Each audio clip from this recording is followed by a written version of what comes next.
Hello and welcome to all cinema education. तो आज हम पढ़ेंगे बीपीएससी 131 की यूनिट 1 मैंने पढ़ा दिया, आपने नहीं देखी तो आप चैनल पे जाकर देख सकते हो।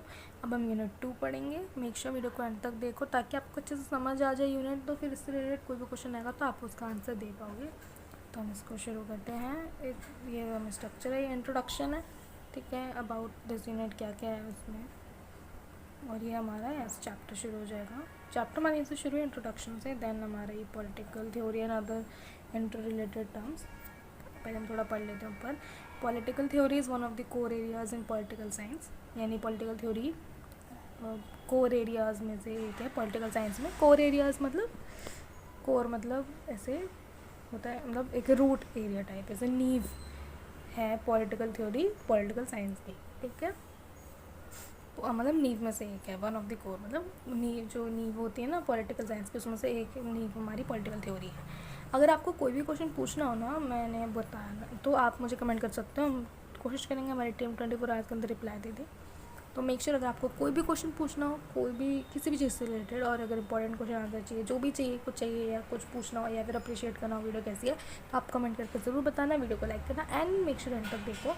और अभी हम इसको मतलब ये पूरे बुक को कंप्लीट करेंगे, तो आप चैनल को सब्सक्राइब कर लो और मेक श्योर आप बाकी प्लेलिस्ट में जाके देखोगे तो आपको अच्छे से सारी मिल जाएंगे। मैंने आपको फ्री बहुत सारे चैप्टर बनाए हुए हैं और मैंने सॉल्व क्वेश्चन पेपर प्रोवाइड कराए हैं, प्लस बहुत important question answer multiple subjects के तीनों के। तो क्योंकि हम प्रीवियस से क्वेश्चन पेपर के रीड करके वो सब बनाए, तो मेक श्योर आप एक बार जाके चेकआउट कर लो। आपको देखना है कैसा लगा, वो बात की बात है, एक बार जाके चेकआउट करो तो आपको पता चल जाएगा how much knowledgeable stuff is in our channel. तो वो आप जाके ज़रूर देख लेना। Let's started. हमें बात करते हैं political theory is one of the core areas in political science. It is मतलब उसका नींव जो होती है ना पॉलिटिकल साइंस, उसमें से एक पॉलिटिकल थ्योरी है। It is only in recent times that it has emerged as an academic discipline. ये अभी के टाइम में ऐसा हुआ है कि ये हमारे एकेडमिक डिसिप्लिन में इमर्ज हो गई, हमारी पढ़ाई में भी आने लग गया ये अभी के टाइम में हुआ है। वरना पहले के ज़माने में तो लोग इसको बस ऐसे एज अ उसी में समझते हैं, ठीक है। हम इसको यहाँ से शुरू करते हैं, हमें ज़्यादा लंबी नहीं बनानी है वो, तो इससे क्या ना बहुत बड़ा चैप्टर है ये। अगर एक एक डिटेल में मैं आपको बताने बैठ गई तो फिर तो ये 1 घंटे की वीडियो हो जाएगी, and I don't think so कि 1 घंटा आप एक चैप्टर पे लगाओगे, क्योंकि कोई भी बच्चा यहाँ पे, मुझे पता है ऐसा तो 1 साल पहले से तो पढ़ नहीं रहा।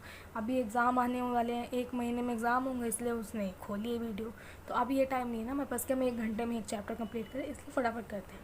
तो ताकि हमें मतलब मोटा मोटा आइडिया लग जाए कि क्या है, ठीक है। Political theory and other interrelated terms, बाकी मैं इसके इंपॉर्टेंट क्वेश्चन आंसर्स भी प्रोवाइड करा दूँगी, जो बहुत चांसेस होते हैं कि उसमें रिपीट होंगे, तो उसके लिए चैनल को सब्सक्राइब कर लेना। Okay, political theory and other interrelated terms, यानी कि a distinction can be made between political theory and similar terms like political science, political philosophy and political ideology. थ्यू में दो में ट्रीट देम इंटरचेंजेबली, मतलब जो ये है ना, जैसे पॉलिटिकल थ्योरी, ऐसे ही political science, political philosophy, political ideology, ये सब इन सब में कुछ कुछ सिमिलैरिटीज़ है, सिमिलर है ये सब में, ठीक है। The differentiate between political theory and political science arise because of the general shift in intellectual perception brought about bye modern science. जो ये डिफ्रेंशिएट वो करना स्टार्ट हुआ है ना पॉलिटिकल थ्योरी और पॉलिटिकल साइंस में, वो कैसे अराइज हुआ, वो जो एक इंटेलेक्चुअल परसेप्शन आया ब्रॉट अबाउट मॉडर्न साइंस, उसके थ्रू है, ठीक है। जो मॉडर्न साइंस आई है उसके थ्रू हमें लगता है कि अभी पॉलिटिकल थ्योरी और political science is a different things, तो उसको डिफरेंशिएट करेंगे हम इसमें। Political science has tried to provide plausible generalizations and laws about politics and political behavior. Okay, political science हमें क्या देती है, वो हमें एक जनरलाइजेशन, एक जो प्लॉजिबल चीज़ें हैं जैसे अबाउट लॉ और पॉलिटिकल बिहेवियर के बारे में बताती है। Political theory reflects upon political phenomena, processes and institution and on actual political behaviour by subjecting it to philosophical और ethical criteria. Means political theory क्या करती है, वो रिफ्लेक्ट करती है कोई पॉलिटिकल घटना होती है, जैसे कि पॉलिटिकल फिनोमेना कुछ होता है, कोई पॉलिटिकल प्रोसेस पे, कोई इंस्टीट्यूशन पे, वो सबके बिहेवियर पे वो जब सब्जेक्टिंग करते हैं ना फिलोसफिकल और इन एथिकल क्राइटेरिया में, मतलब एक एथिकल मतलब नींव से जुड़े हुए, मतलब एक रूटेड क्राइटेरिया में, एक ओरिजिनल वे में उसको, वो जब उसके ऊपर, हाँ जब वो उसके ऊपर अपना उस चीज़ को सब्जेक्टिव करती है, उस चीज़ के बारे में, कुछ पॉलिटिकल फिनोमिनन्स यानी पॉलिटिकल कुछ घटनाएं होती है, कुछ प्रोसेसेस, उन सब के बिहेवियर पे उस सब को सब्जेक्टिंग करके जो एक पॉलिटिकल थ्योरी बनती है कि ऐसे ऐसे ऐसे ये चीज़ें होती हैं, वो एक्चुअल वे में पॉलिटिक्स को देखते हैं।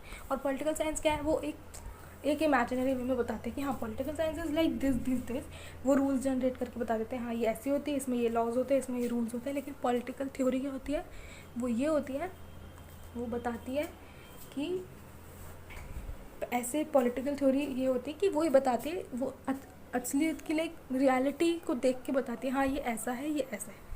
जैसे पॉलिटिकल इज़ लाइक, अगर हम एग्जांपल ले लें तो हम जैसे हम बता सकते हैं कि हाँ साइकिल ऐसे बनती है, हम बता देंगे हाँ 2 टायर होते हैं, ऐसे जुड़ती है, बन जाती है। लेकिन पॉलिटिकल थ्योरी इज़ लाइक किसी ने वो बनते हुए देखी है, फिर आके बता दी, तो इट्स लाइक दैट। ओके, बहुत अच्छे एग्जाम्पल से मैंने आपको समझाया, अब आपको समझ आ चुका होगा पूरा।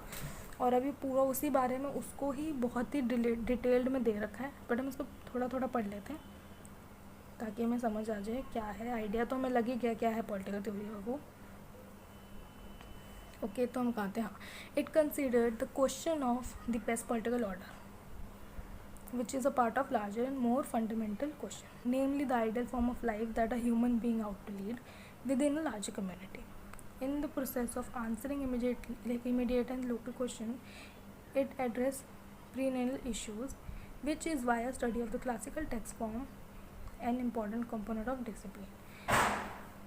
A classic in politic theory has essential ingredients of a great literary work, which in spite of its local setting deals with perennial problems of life and society. पूरा उसी बारे में कि हमें क्यों पढ़ना चाहिए, इसलिए पढ़ना चाहिए ताकि हमें समझ आए कि क्या कैसे चीज़ें वर्कआउट करती है पॉलिटिक्स के अंदर, क्या होता है सब, हमें वो इम्पॉर्टेंट जो उसके डिसिप्लिन है वो समझ में आए, इसलिए हमें पॉलिटिकल साइंस को पढ़ना चाहिए। इसलिए उसको एक लिटरेचर में बताया गया, हमें टेक्स्ट में बताते हैं और हमें पढ़ना चाहिए। पूरा उसी बारे में ये है, वही चीज़ को पूरा एलैबोरेट करके लिख रखा है। ठीक है, यहाँ पे जैसे कुछ कुछ नाम भी हम इसे पढ़ लेते हैं। पॉलिटिकल आइडियोलॉजी, पॉलिटिकल थ्योरी, और ऊपर था हमारा पॉलिटिकल। ठीक है, तो political ideology is a political ideology is a systematic and all embracing doctrine which attempts to give a complete and universally applicable theory of a human nature and society along with the detailed program of attaining it. ठीक है, political ideology क्या है, एक बहुत ही systematic चीज़ है, वो आपको बहुत ही यूनिवर्सली बहुत ही अच्छे से ये समझाती है एक ह्यूमन नेचर और सोसाइटी विथ जो ये सब प्रोग्राम, मतलब हमारा ह्यूमन नेचर सोसाइटी ये सब कैसे वर्कआउट करता है, ये सब चीज़ के बारे में आइडियोलॉजी हमें समझाती है। John Locke is often describe as a father of modern ideologies. जो जॉन लॉकी है वो father of modern like ideology, उसको उनको ऐसा माना जाता है कि उन्हें बहुत अच्छे से, मतलब फादर मतलब बहुत ही अच्छे से वेल नोन है वो मॉडर्न आइडियोलॉजीज के। ठीक है, और Marxism is also a classic example of an ideology summed up in the statement that the purpose of philosophy is to change and not merely interpret the world. Marxism एक classic example है किस चीज़ के, कि ये जो ideology summed up in statement that purpose of philosophy का purpose क्या है, टू चेंज द वर्ल्ड, उसको ऐसे वो करना नहीं है, वर्ल्ड को चेंज करना है उसका मतलब। All political ideologies political philosophy. ठीक है, जो पॉलिटिकल आइडियोलॉजीज बनती है कि आप एक आइडियोलॉजी सेट हो जाती है ये पॉलिटिकल, वही सब पॉलिटिकल फिलोसफी होता है, वही सब इधर लिखा है। Furthermore Germino like Plato has distinguish between opinion and knowledge and the latter being the starting point of the political theorist. ठीक है, जो जर्मिनो है like Plato has distinguish between opinion और नॉलेज के बीच में वो ऐसे मिल गए थे, और वही एक starting point of political theorist है। वो उन्होंने ये सबको लाइक पॉलिटिकल थ्योरी को उन्होंने काइंड ऑफ स्टार्ट करा है, उस टाइम के हैं वो। Every political theorist has a dual role. हर किसी का दो रोल होता है पॉलिटिकल थ्योरीज का. हर पॉलिटिकल थ्योरीज का दो रोल होता है, that of a scientist and a philosopher. ठीक है, एक रोल होता है उसका साइंटिस्ट वाला जो पूरा दिमाग लगाता है, हर चीज़ के लॉजिक ढूंढता है. एक फिलोसोफर वाला होता है. And the way he divides his role will depend on his temperament and interest. और जिस तरह वो इस रोल को डिवाइड करते हैं, अपना साइंटिस्ट वाला और ये फिलोसफर वाला, वो डिपेंड करता है उनकी टेम्परामेंट, मतलब उनकी उस पर बिहेवियर पे, उनके इंटरेस्ट पे, कि वो कैसे करते हैं, उन्हें क्या चीज़ में ज़्यादा बिलीव है. ठीक है, only by combining two roles can be contribute to knowledge in a worthwhile manner.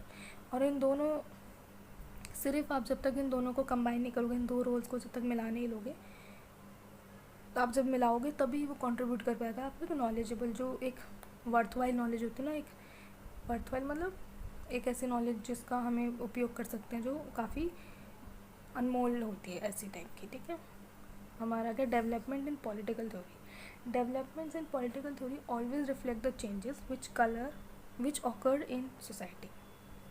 ठीक है, डेवलपमेंट और political theory is always reflects, मतलब जो डेवलपमेंट, जो पॉलिटिकल थ्योरी में डेवलपमेंट होती है, वो सिर्फ यही दिखाती है, रिफ्लेक्ट करती है, मतलब सिर्फ यही दिखाती है कि कैसे हमारी सोसाइटी में चेंजेस होते हैं. वो यही चीज़ पॉलिटिकल थ्योरी दिखाती है.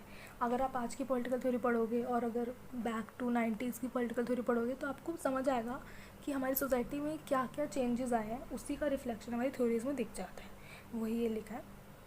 ठीक है, political theories are produced in response to the challenges which emerge at different time. ठीक है, political theories are produced in response. अच्छा, जैसे हमारे को चैलेंजेस आते हैं ना डिफरेंट टाइम्स में, जैसे कि कभी कोई जैसे इमरजेंसी लगी थी इंडिया में, वो एक चैलेंज था. ऐसे जैसे डीमोनेटाइजेशन, वो एक चैलेंज था. वैसे उस टाइम पे जब चैलेंज आते हैं, तो उसी के रिस्पॉन्स में, उसी के जवाब देही में पॉलिटिकल थ्योरीज बन जाती हैं. ठीक है, कि ऐसे हुआ, एक पॉलिटिकल थ्योरी है ऐसा टाइप का. ये पूरे में वही लिखा है. फिर में हम थोड़ा और पढ़ लेते हैं इफ़ यू वांट. जैसे however we will do well to remember the political thought which also emerge due to societal changes is bound by time as well as space, and is therefore different from theory which breaks such as barriers and prove its worth and understanding and explaining political phenomena of different nature and origin. मतलब जो political घटना उस time हो ही होती है, उसको एक different ways में एक्सप्लेन करना, जिससे कुछ सीखना, उस चीज़ के आउटकम्स को लाना, वही सब मैंने आपको कहा ना. Political theory is like, political science is like बता देगी, ये होता है पॉलिटिकल थ्योरी, कि आपने एक साइकिल को बनते हुए देखा है, अब आप बता सकते हो, अब आपने वो बनते हुए देखा है, तो आप लिखोगे आके कि उसके क्या और आपने तब देखा जब उसको बहुत मतलब डिफ़िकल्ट टाइम था, कि वो बन नहीं रही थी ऐसे टाइम पे ना. तो अब आप आके लिख सकते हो कि हाँ ये चीज़ें हैं. अब आप उस पर अपने व्यूज़ भी दोगे, अपने ओपिनियन भी दोगे, कि अगर वो ऐसा करते तो ऐसा हो जाता है. जैसे हम क्रिकेट मैच में करते हैं, सेम लाइक दैट, कि अगर आप ऐसे खेलते तो ऐसे होता, उसने अच्छा खेला, उसने ऐसे नहीं खेला. इट्स लाइक ऐसे करके थ्योरी बन जाती है पूरी पॉलिटिकल. एक पॉलिटिकल फिनोमेना यानी पूरा पॉलिटिकल की जो घटना होती है उसको पूरा वो एनालाइज करके एक थ्योरी बना देते हैं. Towards the definition of political theory. Political theory की डेफिनेशन अब हम वो पढ़ते हैं. Political theory is defined in different ways by different people. अलग अलग लोगों से अलग अलग तरीक़ों से उसको डिफ़ाइन करें पॉलिटिकल थ्योरी को. The definition vary on the basis of emphasis and understanding of its conceptive element. जो डेफिनेशन है वो उस पर डिपेंड करती है कि किसने किस चीज़ पर जोर डाला है और क्या समझा उसने उससे, तो वो उसी तरह उस पॉलिटिकल थ्योरी को डिफ़ाइन करता है. It all about perspective of everyone, हम यही कह सकते हैं इसको. ठीक है, Sabine's well known definition of political theory. जो सेबीन एक वेल नोन डेफिनेशन है पॉलिटिकल थ्योरी की, मतलब एक जानी में जानी उसकी परिभाषा है, is that it is something which has characteristically contained factors like a factual and casual and the valuational. Okay, political theory क्या होता है, वो जो उस चीज़ के कैरेक्टरिस्टिक को कंटेन करता है, फैक्टर्स लाइक फैक्चुअल और कैजुअल और ये सब चीज़ों को. ऐसे ही सब में होते हैं. To Hacker political theory is dispassionate and disinterested activity. It's a body of philosophical and scientific knowledge which, regardless of when and where it was originally written, can increase our understanding of in the world in which we live today and we live tomorrow.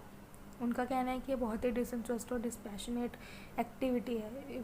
ठीक है, scientific और philosophical knowledge की उस पर बनती है, जो हमें बताता है, जो हमें हमारी नॉलेज को इंक्रीज़ करता है आज के वर्ल्ड में जिसमें हम जी रहे हैं और जिसमें हम कल जिएंगे. यही है इस बारे में पूरा। अब हमारा आ गया इंपॉर्टेंस ऑफ की theoretical concept. A reader getting introduced to political theory for the first time may think it's sufficient to study the institution rather than abstract concepts in order to understand the character and nature of society. मतलब जो ये पढ़ रहा है political theory उसको समझ आ चुका होगा, पहले यही सोच के मन में पहले यही आता होगा कि इसको पहले पढ़ना ज़रूरी है, रादर देन इसके अंदर वो अलग अलग एब्स्ट्रैक्ट कॉन्सेप्ट्स में घुसना वो ज़्यादा इंपॉर्टेंट नहीं है। इज़ पॉलिटिकल थ्योरी डेड, ऐसा पूछा जाता है कि पॉलिटिकल थ्योरी डेड। तो in the middle of 20th century, जो 20th सेंचुरी का मिडल था, many observers readily wrote an obituary of political theory. Some spoke of its decline, other proclaim its death. One referred to political theory as being in the dog house. मतलब उस time जो middle 20s था ना, उस time बहुत अलग ही type की theories लिखी गई, तो इसलिए उस टाइम लोगों ने ऐसा प्रोक्लेम कर लिया कि हाँ भाई ठीक है, अभी पॉलिटिकल थ्योरी का डेड हो गया, अब किसी को नहीं आता है, अब ख़त्म हो गया वो सिस्टम, ऐसा टाइप का हो गया था उस टाइम पे, ठीक है. The criticism of normative theory came from logical positivist in the 1930 from behavioralism subsequently is.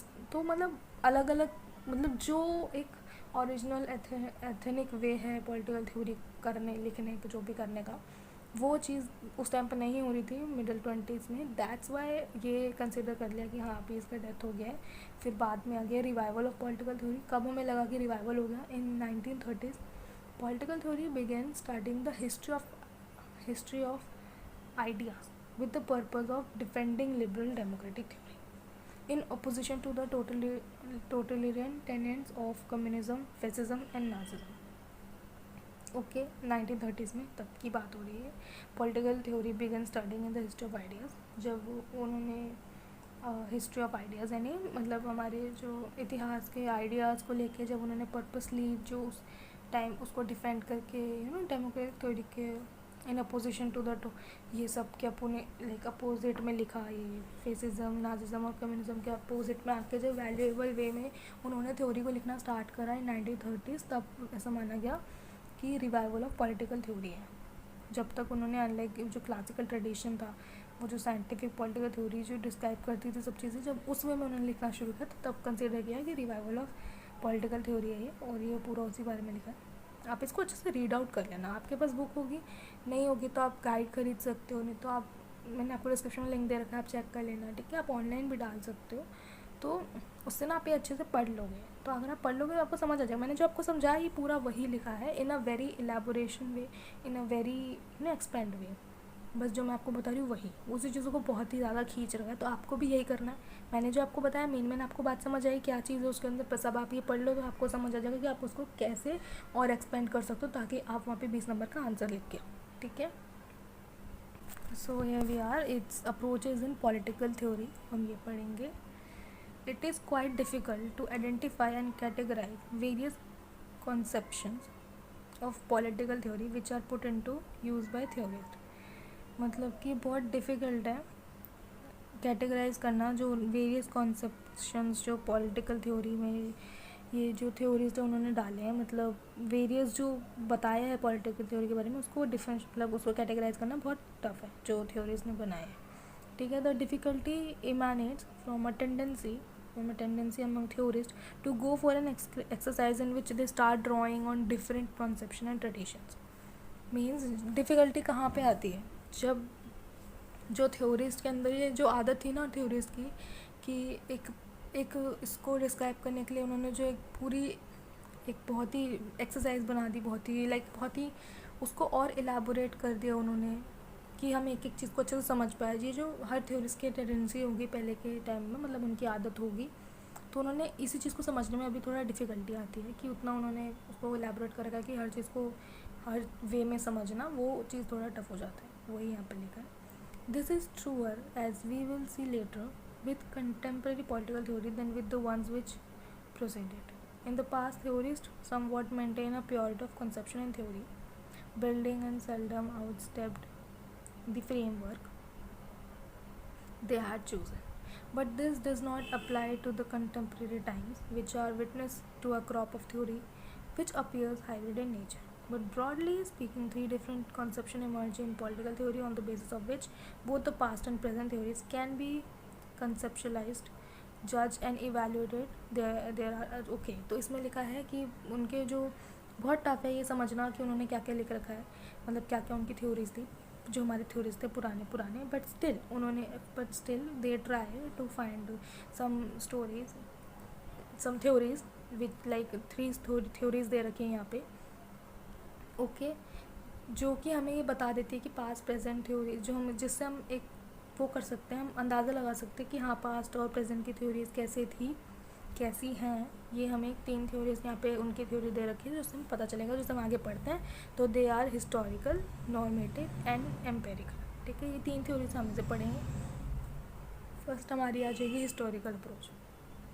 Historical approach जो हमारी एक थ्योरी इसमें है, many theories have attempt theory building on basis of insights and resources from history, ठीक है। मतलब many of theories मतलब बहुत से थ्योरीज ने कोशिश करी, अटैम्प्ट करा, कोशिश करी थ्योरीज, ठीक है, जो उन्होंने इंसाइट्स को लेके बनाई और हिस्ट्री के जो रिसोर्सेज थे वो लेके उन्होंने थ्योरी करने की कोशिश करी, which is like Sabine is one of the main exponents of the historical conception. जो ये है सबीन जो है ये one of the main exponents हैं। अभी हमने ऊपर भी पढ़ा था, ये फादर ऑफ वो तो ल्यूक थे ना, ठीक है, लोकी, फादर ऑफ वो लोकी हमने भी ऊपर पढ़ा था ना।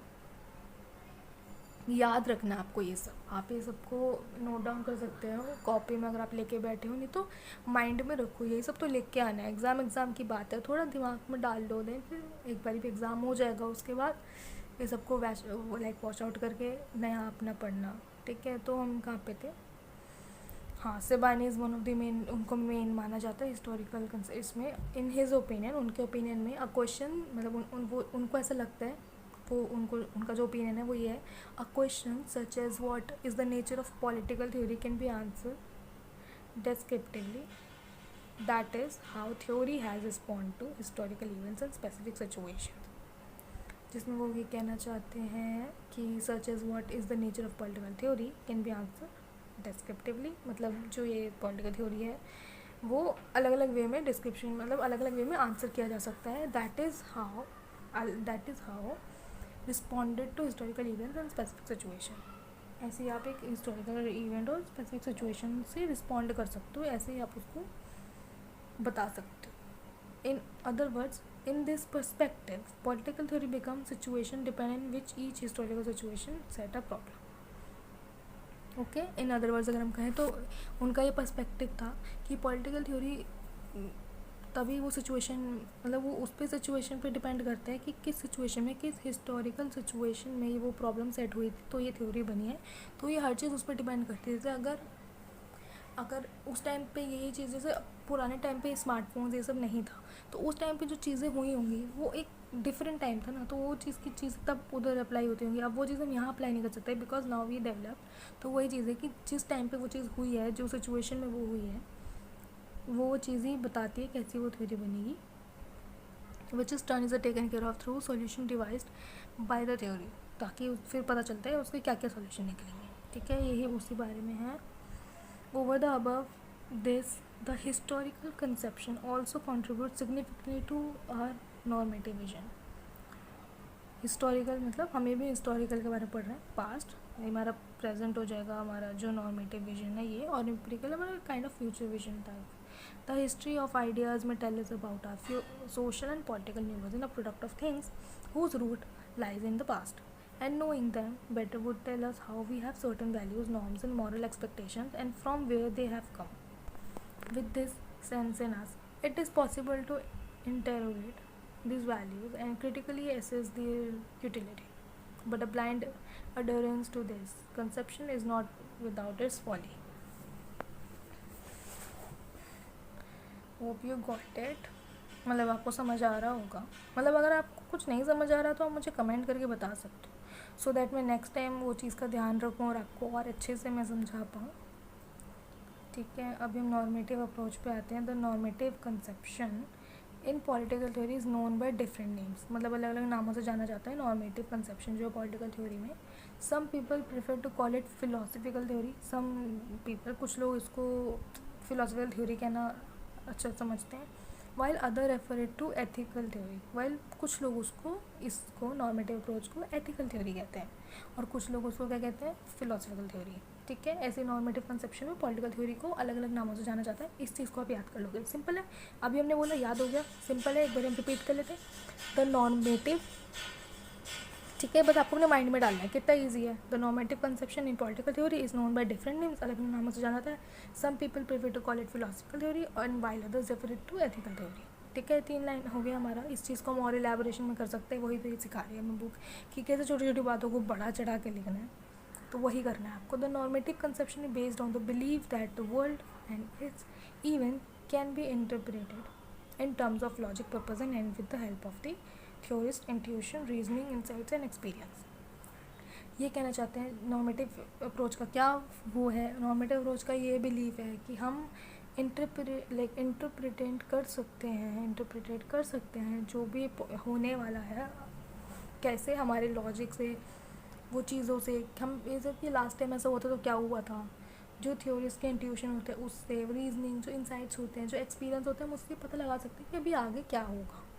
ठीक है, वो इंटरप्रेट कर सकते हैं। In other words it is a project of philosophical speculation about values. The question which are asked by the normatives would be, what should be the end of political institution?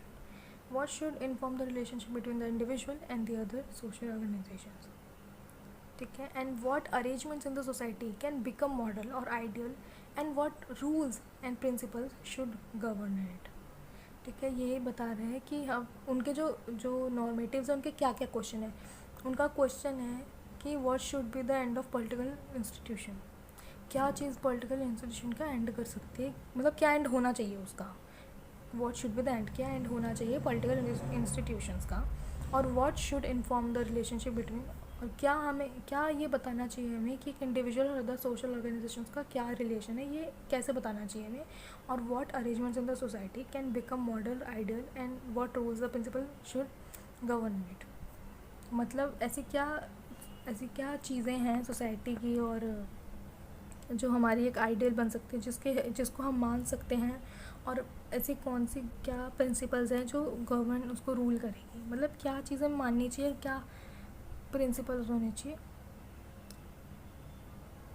कि वो चीज़ को हम follow कर सकें। ठीक है, उसी बारे में लिखा है पूरा, उसी चीज़ को एलैबोरेशन आपने इतना याद कर लिया होगा। इसको आपको बस जितना हो सके बढ़ा चढ़ा के लिखना है, बना चढ़ा के। गाना भी है ना एक ऐसा, इसी बात को बढ़ा चढ़ा के कहते, तो वही है इग्नू वालों का कि एक क्वेश्चन दिया है उसी बात को बढ़ा चढ़ा के कह दो, बस वही करना है आपको जाके। ठीक है, अब आ गए हम एम्पेरिकल अप्रोच में।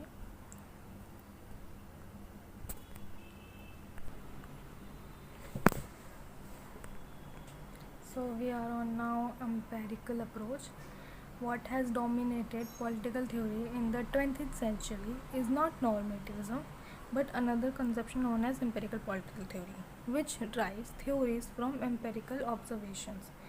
तो ये कह रहे हैं कि 20th जो सेंचुरी थी उसके अंदर किस चीज़ ने डोमिनेट किया था वो टाइम की थ्योरीज़ को, वो नॉर्मेटिव थ्योरीज़ ने नहीं किया था, वो एम्पेरिकल थ्योरीज जो थी ना पॉलिटिकल थ्योरी उसने किया था। ठीक है, जो कि कहाँ से आती है, जो आती है डायरेक्ट फ्रॉम एम्पेरिकल ऑब्जर्वेशन से आती है। Political theory refuse to accord the status of knowledge to those theories which indulge in value judgement natural. Therefore normative political theory is debunked as a mere statement of opinion and preferences. The empirical political theory refused to accord the status of knowledge to those theories which indulge in value judgments naturally. Therefore, normative political theory is debunked as a mere statement of opinion and preferences. The drive for value free theory started in order to make a field of political theory scientific and objective, and hence a more reliable guide for action. This new orientation came to known as a positivism. Under the spell of positivism, political theory set out to attain scientific knowledge about political phenomenon based on the principle which could be empirically verified and approved. तो उन्होंने क्या किया कि उन्होंने ये सबको मतलब एक साइंटिफिक वे में ये सब चीज़ों को समझा, मतलब साइंस के थ्रू ये सब चीज़ों को समझा और उसको नाम दे दिया, जिसको उस टाइम उसका नाम कर दिया पॉजिटिविज़्म। और उसी को स्पेल करके उन्होंने जो पॉलिटिकल थ्योरीज की उन्होंने वो सब कैसे करा, वो जो पॉलिटिकल फिनोमेना जो घटनाएं उस टाइम हुई थी वो सबको एक साइंटिफिक वे में देखा और अपने आप को अच्छे से बता दिया, जो कि एक एम्पेरिकल वे में भी वेरीफाइड हो रहा था, और बता दिया कि हाँ ये चीज़ ऐसे, thus they attempt to create a natural science of society, and in this endeavor philosophy was made were adjunct of science।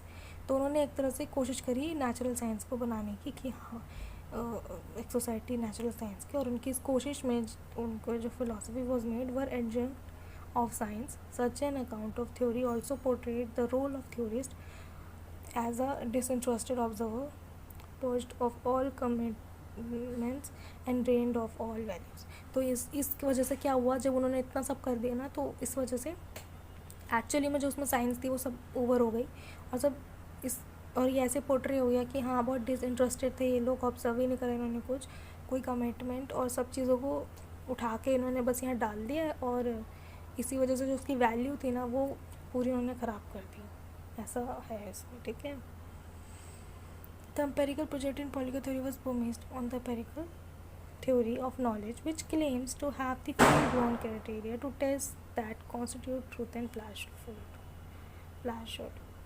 1950s में ये उस टाइम की बातें हैं, बिहेवियर रेवोल्यूशन जब आया था, मतलब इस पॉलिटिकल थ्योरी में the revolution reached a commanding position, जो कमांडिंग पोजीशन पे पहुंच गया था within political theory in 1950s।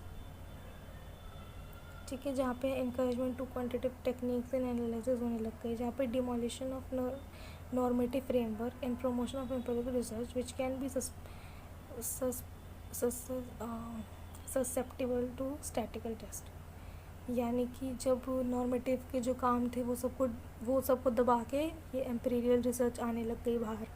ठीक है, ये वो वाला टाइम आ गया था। Non acceptance and rejection of the history of ideas, जो हिस्ट्री के आइडिया थे, जो नॉन एक्सेप्टेंस चीज़ें थी, रिजेक्शन थे, मतलब हिस्ट्री के आइडियाज़ को नॉन एक्सेप्ट करने लग गए वो लोग। Focus on micro study as it was more amenable of empirical treatment, glorification of specialisation, procurement of data from the behaviour of individual and urge for value free research, वो ये सब होने लग गया था तब। ठीक है, in fact the behavioral climate got surcharged by an anti-theory mood, and those who lambasted theory in a conventional sense had a field day.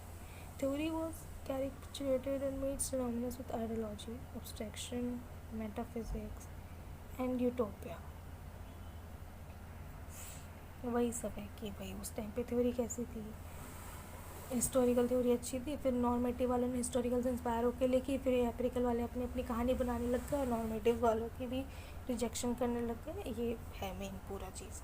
ठीक है, फिर कंटेम्प्रेरी अप्रोच इसमें में से एक है। हमें तो 3 अप्रोच थी और इसमें से फिर एक और इन्हीं में से एक है contemporary political theory made its appearance on the intellectual scene in 1980s and 90s, mostly as a reaction against the established tradition in theory in and put the categories in enlightenment like reason and science, to which all traditions of political theory were tied to escaping and searching criticism। फिर हमारी contemporary theory आई जिसने बहुत interesting दिखाए 1980s में 90s तक। ठीक है, जिन्होंने पूरा एक ऐसे इस्टेब्लिश करा ट्रेडिशन की इनलाइटमेंट हो सके साइंस और ये सब का, जो एक्चुअली में हमारे आपस में बंधे हुए हैं। फिर अपोजिशन टू यूनिवर्सलिज्म, अपोजिशन का क्या था इस पे कहना। फिर critic of grand narratives, post positivism क्या था, फिर एम्पेरिकल एंड कंपैरेटिव क्या है, वो सब चीज़ें। ठीक है, या पढ़ोगे आपको समझ आ जाएगा। ये जो मैंने आपको ऊपर नरेट करा है वैसा ही है ये भी सब, इतना कुछ टफ नहीं है, बहुत ईजी है। हमको ये चैप्टर बहुत ईजी लगा। मतलब अभी नेक्स्ट टाइम से हमारा ब्लॉक 2 शुरू होगा। ये ब्लॉक 1 से सब इंट्रोडक्शन चल रहा था, ब्लॉक 2 से अभी इसकी एक्चुअल पढ़ाई आई है, और ब्लॉक 2 से आई गेस इंपॉर्टेंट कुछ चैप्टर्स भी वही कंसिडर होते हैं। ये तो बस आपको एक आउटलुक दे रहे हैं कि कैसा ये सब है।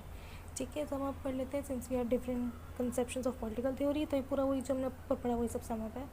ओके, हमारे चैप्टर हो गया। उसके नेक्स्ट जो सेकंड ब्लॉक की वीडियो बनेगी यूनिट 3 की, अब हम उसमें मिलते हैं। मेक श्योर आप वो ज़रूर देखो, ब्लॉक यूनिट 1 भी देख लेना, एंड अच्छे से पढ़ाई कर लो, इंपॉर्टेंट क्वेश्चन आंसर भी उसके मैं डालने वाली हूँ। तो stay tuned with channel. Thanks for watching and comment करके बताना आपको कैसा लगा।